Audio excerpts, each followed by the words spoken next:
Donc ici, on va continuer sur l'unité 4. Donc vous écrivez unité 4, leçon 17, vous écrivez la date et l'heure. Eh bien, la leçon, c'est le taux de variation instantanée. Alors, grand 1, taux instantané à partir d'une équation. Alors, regardons un exemple ici. Alors, ici, exemple, on a h égale à moins 4,9 t au carré plus 5t plus 10. A, c'est la hauteur en mètres. T, c'est le temps en secondes. En fait, c'est un objet qu'on a lancé. Par exemple, on l'a lancé à 10 mètres et puis qui va tomber. C'est un objet qu'on a lancé dans les airs. Et puis, question A, trouver la vitesse à 1 seconde. Alors, si je regarde l'objet, par exemple, à t égale à 0, donc si je fais un petit graphique avec ma fonction là-dedans, si je vais faire un petit graphique tout simplement pour savoir comment ça se passe, comme ça, et bien si je regarde que mon objet il est comme ça, quelque chose comme ça. Et puis à 1 seconde, ici, ça c'est 1 seconde, ça c'est le temps, ça c'est la hauteur. J'aimerais savoir sa vitesse ici. Avec quelle vitesse il est en train de monter? Eh bien, c'est ce qu'on appelle le taux instantané. Donc, vitesse et taux instantané, c'est la même chose. Donc, on va écrire ici, vitesse égale taux de variation instantané. Taux de variation instantané. Alors, comment on calcule la vitesse ou bien comment on calcule le taux instantané? Eh bien, ici, on va le faire. On va faire l'exemple. Alors, comment on va calculer? Première chose, comment on calcule le taux? Le taux, c'est toujours, donc la vitesse ou bien le taux. Toujours, c'est y2 moins y1 sur x2 moins x1. Alors, x1, ça va être quoi? Ils nous ont donné 1 seconde, donc ça va faire 1 seconde. x2, eh bien, qu'est-ce qu'on fait? On va faire 1,0001. Toujours, on va trouver celui qui est, c'est-à-dire x2, toujours on va le prendre égal à x1 plus 0,001. OK? Donc, on va le faire ici, règle. On va le faire ici, règle.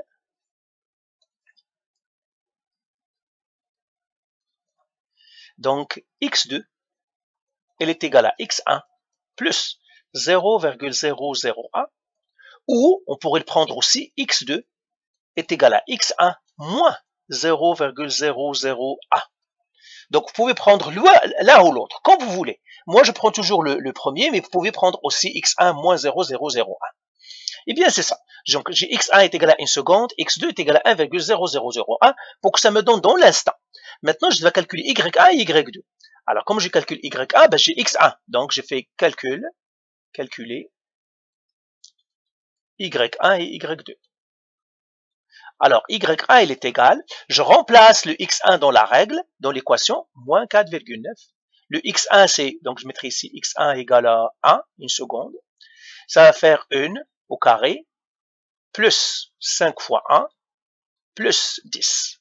Alors, je vais voir ça, qu'est-ce que ça me donnerait dans la calculatrice. Alors, j'ai moins 4,9 qui multiplie 1, donc ça ferait 1 plus 5, moins, c'est ça, plus 10.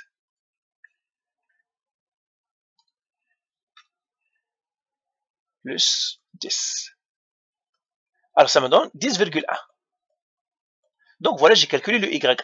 Maintenant, je calcule le y2. Alors, je vais enlever le y2 d'ici pour dire y1, y2. Donc, ça, c'est x1. y2, j'ai x2 égale. y2, ça. x2, c'est combien? C'est 1,0001. Et là, je calcule mon y2. y2, il est égal à quoi? Moins 4,9 fois 1,0001 au carré plus 5 fois 1,0001 plus 10. Alors, je dois prendre pas mal de décimales ici. Hein? OK? Alors, je vais faire l'expression. Ici, c'était fois, parenthèse, 1,001, 1.0001. Je ferme la parenthèse. Au carré, je vais effacer tout parce que ça, donc je vais l'écrire depuis le début. Donc, ça serait moins 4,9 qui multiplie, parenthèse, 1.0001, je ferme la parenthèse, exposant 2, plus 5 fois, parenthèse, 1.0001 plus 10.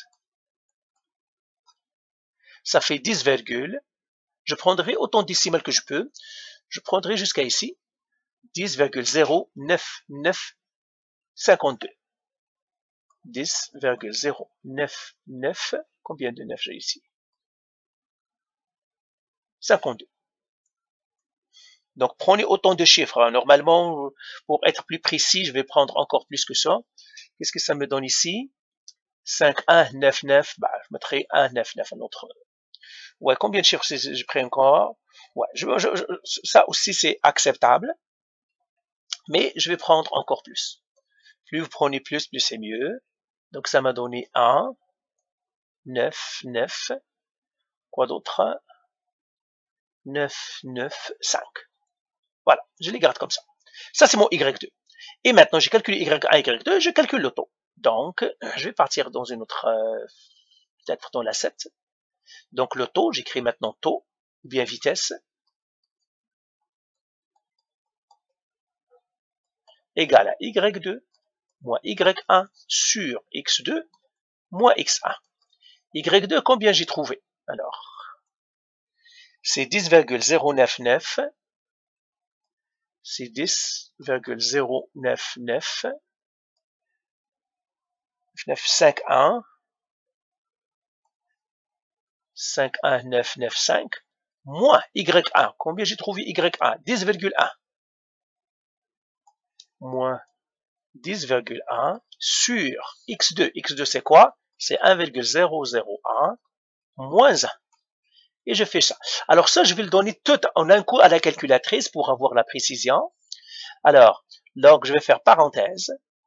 10.09951 moins 10.1, je ferme la parenthèse, divisé par parenthèse 1.0001 moins 1. Je ferme la parenthèse, je fais ça. Ça m'a donné moins 4,8. Donc c'est moins 4,8. Et là j'écris mètres par seconde. Ça c'est la vitesse instantanée. Alors c'est moins 4,8 mètres par seconde. Ça veut dire mon objet était en train de descendre. Donc la vitesse instantanée ici à 1 seconde. Alors je l'écris ici. Donc je peux effacer tout ça. Voilà. C'est tout ça. Et puis je l'écris ici, vitesse. Ça, c'est la vitesse instantanée. Ça veut dire à l'instant, 1 seconde, combien ça a été sa vitesse.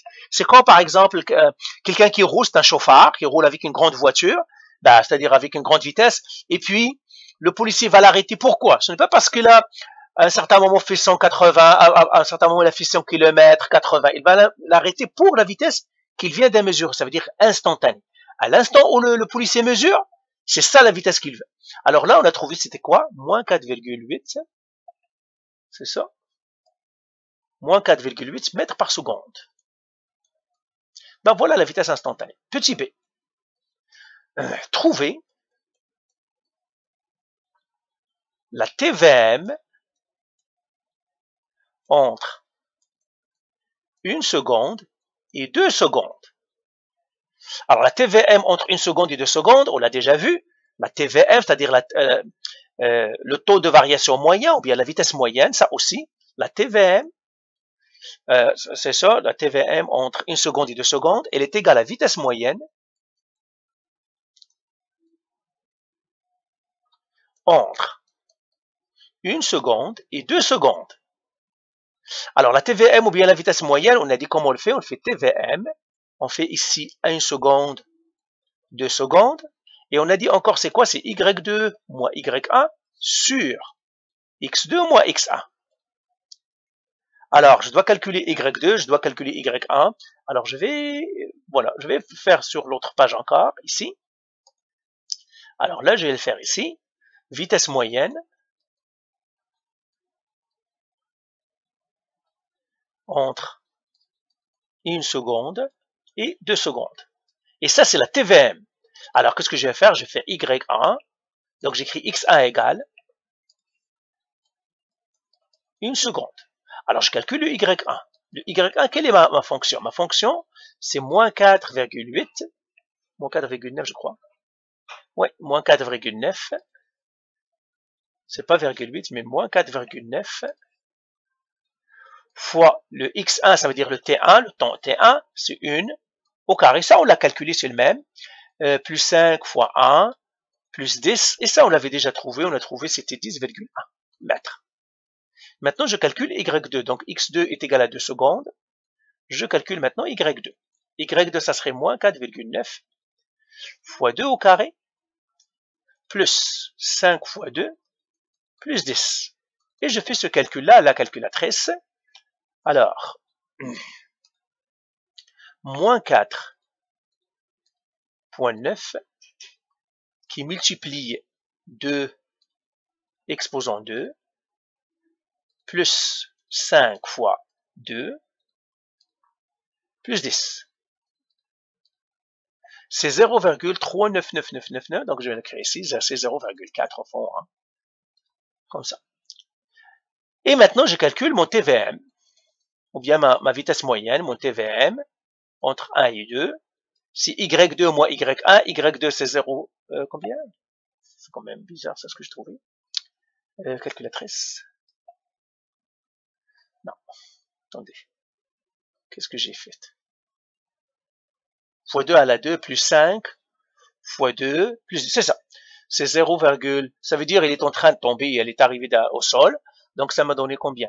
C'est 0,4 moins 10,1 qui divise. X2 c'est quoi? X2 c'est 2, moins X1 c'est 1. Et là je fais ce calcul. Alors je vais le faire ici. Parenthèse 0.4, parenthèse 0.4 moins 10.1, ferme la parenthèse, qui devra diviser 2 moins 1, c'est 1, donc divisé par 1, ça me donne moins 9,7. Moins 9,7 mètres par seconde. Donc, vous voyez, ça c'est la vitesse moyenne entre 2 secondes, ça c'est la vitesse instantanée en 1 seconde. Vous voyez que c'est vraiment très différent, hein. Moins 4,8, c'est moins 9,7, c'est complètement différent. Pourquoi? Parce que c'est une vitesse moyenne, alors que celle-là, c'est une vitesse instantanée. Donc, voilà comment on calcule les vitesses instantanées, ou bien qu'on calcule les taux de variation instantanés. Maintenant, je vais prendre un autre exemple. Je vais le faire ici, exemple 2. Cette fois-ci, je prendrai f de x est égal à 2, 3 à la x, une fonction exponentielle. Et là, question A, trouver le taux de variation moyen, le taux de variation instantané, le taux de variation. Alors, quand on dit taux de variation sans dire moyen, ça veut dire instantané. Trouver le taux de variation au point x est égal à 0. OK? Alors, quand vous entendez taux de variation, ça veut dire que c'est taux de variation instantané. Donc, la taux de variation instantané, taux de variation instantané. Alors, quand on a taux de variation instantané, il ne donne qu'un seul x. Donc, j'écris x1 égale à 0. Et qu'est-ce que ça va être x2? Eh bien, on a dit, qu'est-ce qu'on fait? On fait x1 plus 0,0001. Eh bien, ça me donnerait quoi? 0 plus 0 plus 0,0001. Et ça me donnerait 0,0001. Voilà. Donc, c'est ça mon x2. Donc, je vais l'écrire ici. x2 égale. Donc, je vais effacer tout ça. Et j'écris x2 à côté d'elle ici. Est égal à 0,0001. Alors, je l'efface ici. Et maintenant, je vais calculer les y. x1 égale 0, y1 égale. Comment je calcule le y1? Eh bien, tout simplement, je le remplace. 2 fois 3 à la 0. 3 à la 0, c'est 1, fois 2, c'est 2. Donc, le y1 est égal à 2. Maintenant, le y2. J'ai x2, elle est égale à 0,0001. Et y2, ça serait quoi? 2 fois 3 exponentielle 0,0001. Je calcule ça. Calculatrice, c'est 2 fois, parenthèse 3, même la parenthèse, exposant, 0,0001. Ça fait combien? Alors, je prends les temps de chiffres, hein, c'est 2, virgule 0030, 1, 2, 3, et je prends les autres chiffres. 2, 1, 9, 2, 1, 9, 7, 2, 1, 9, 7, 3, 4, 1, 9, 7, 3, 4, 5, 2, 3, 5, 2. Je m'arrête ici. Normalement, je peux m'arrêter à 4 chiffres, mais on fait ça. Alors maintenant, comment je calculerai mon taux de variation instantanée? Le taux, elle est égale à Y2. Y2, c'est ce que je viens de calculer. 2,002197,352 moins le Y2 qui est 2. Le Y1 qui est 2 sur X2. X2, c'est 0,001 moins X1 qui est 0. Eh bien, je donne tout ça à la calculatrice. Alors, j'ai ça, moins 2. Alors, ça me donne que je dois diviser par 0,001 moins 0, c'est 0,0001. Et là, ça me donne 2,19, ça veut dire 2,2. Donc ça, je peux l'arrondir maintenant, c'est 2,2 mètres par seconde. Pas mètres par seconde, mais 2,2, parce qu'ils n'ont pas dit que ça c'est une unité, c'est 2,2. Donc vous voyez, on a trouvé le taux de variation instantané. C'est-à-dire à l'instant 0, okay, le taux de variation c'est 2,2. Okay. Alors il y a une chose que vous devez savoir, ici, si on a arrondi à 0, si on n'a pas pris tous les chiffres, on va trouver quelque chose de bizarre. C'est pour cela qu'il faut prendre une tonne de chiffres pour qu'on ait la bonne valeur. Donc voilà, on vient de trouver le taux de variation instantané pour cette fonction-là. Alors on va faire un dernier, et c'est tout pour la même. Je vais prendre un autre exemple. Exemple 3.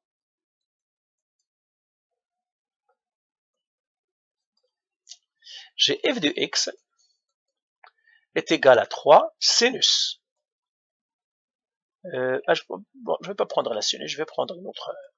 Est égal à 3 x au cube moins 4x au carré plus 2. Voilà. Et j'aimerais savoir ici donc calculer le taux de variation. Et quand on ne dit pas moyen, ça veut dire que c'est instantané. Taux de variation au point x est égal à moins 2. Parce que je peux avoir les négatifs aussi. Alors, taux de variation, ça veut dire taux de variation instantané. Donc, je l'écris ici, taux de variation instantané. Taux de variation instantané.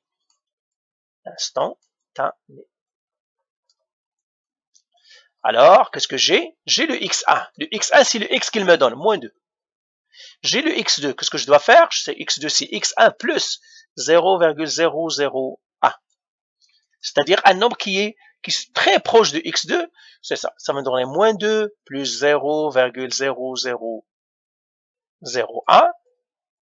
Eh bien, je vais faire le calcul. Je pars ma calculatrice. Il est très proche. Alors, ça me donnerait moins 2 plus 0,0001. Eh bien, ça me donne moins 1,99991, moins 1,9999. Ça, c'est mon x2.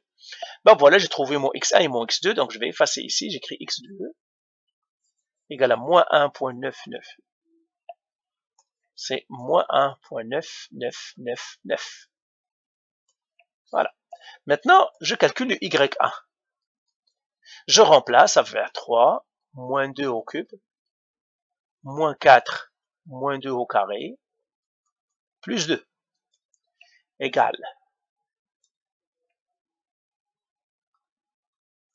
C'est 3 fois parenthèse, moins 2, fermons la parenthèse exposant 3, moins 4 fois parenthèse, moins 2, ferme la parenthèse exposant 2,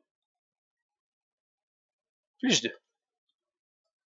C'est moins 38. Maintenant, je calcule le y2. Ça serait 3, moins 1,9999 au cube, moins 4, moins 1,9999 au carré, plus 2. Voilà. Ça fait 3 fois moins 1,9999 9, 9, 9, 9.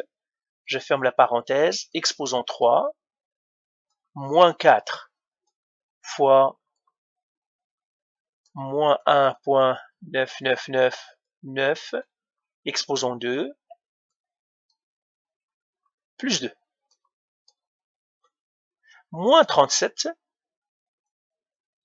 virgule. Et je prends une tonne après la virgule. 9, 9, 4, 8, 0. 9, 9, 4, 8, 0. Je prends une tonne de chiffres. OK? 0, 0, 2, etc. Donc, je prendrai cette tonne de chiffres-là. Et maintenant, j'ai calculé Y2, Y1. Maintenant, je calcule le taux de variation instantanée. Taux égal. Y2. C'est quoi Y2? Moins 37,99480. Moins 38. C'est le Y2. Sur X2, c'est moins 1,9999 moins 2, c'est-à-dire moins 2. Et je fais le calcul tout ça. Je le donne à la calculatrice, ça me donnera la bonne réponse. Alors celui-là, moins 38, égale, qui devra diviser, parenthèse, moins 1.9999, moins 2, c'est plus 2. Plus 2. Voilà. Je fais égal 51,99, donc c'est 52. Donc mon taux de variation pour x égale à moins 2, c'est 52. C'est ça mon taux de variation instantané. Taux de variation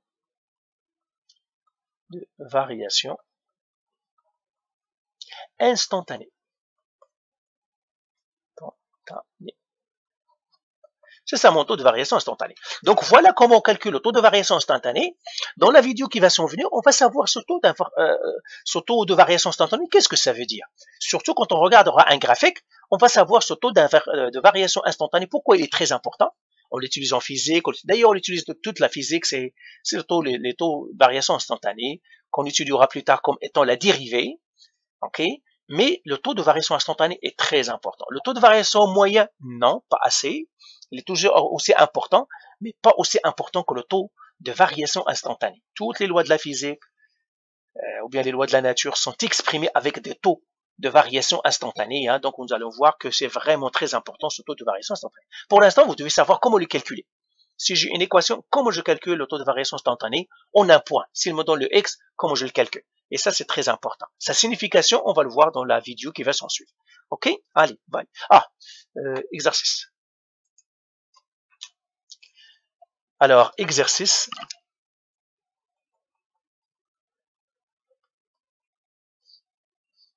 Alors, j'ai par exemple f de x. Alors, je vais faire ici, trouver le taux de variation instantanée. Trouver le taux de variation. Alors, quand je dis taux de variation, c'est instantané, je ne vais pas le dire. Taux de variation dans les cas suivants. Dans les cas suivants. Donc, j'ai A. f de x est égal à moins 4 logarithme de 5x. Et je prendrai x, il est égal à 1, 2, c'est-à-dire au point x égale à 1. f de x est égal à 5 sur x moins 1 au point x est égal à moins 1. 3. f de x, elle est égale à 3x au carré moins 7x plus 4 pour, c'est-à-dire au point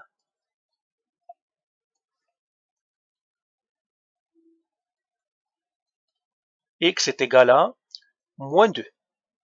4, f de x est égal à 2, x moins 4 au carré, plus 5, au point x est égal à 4. Et un dernier, avec les trigonométries, f de x est égal à 3 sinus 2x plus pi, comme ça, au point x égale à pi sur 2. Donc, voilà pour des exercices, comment calculer. Vous devez calculer les taux de variation instantanée, c'est très important tout ça. Allez, voilà. Allez, bye.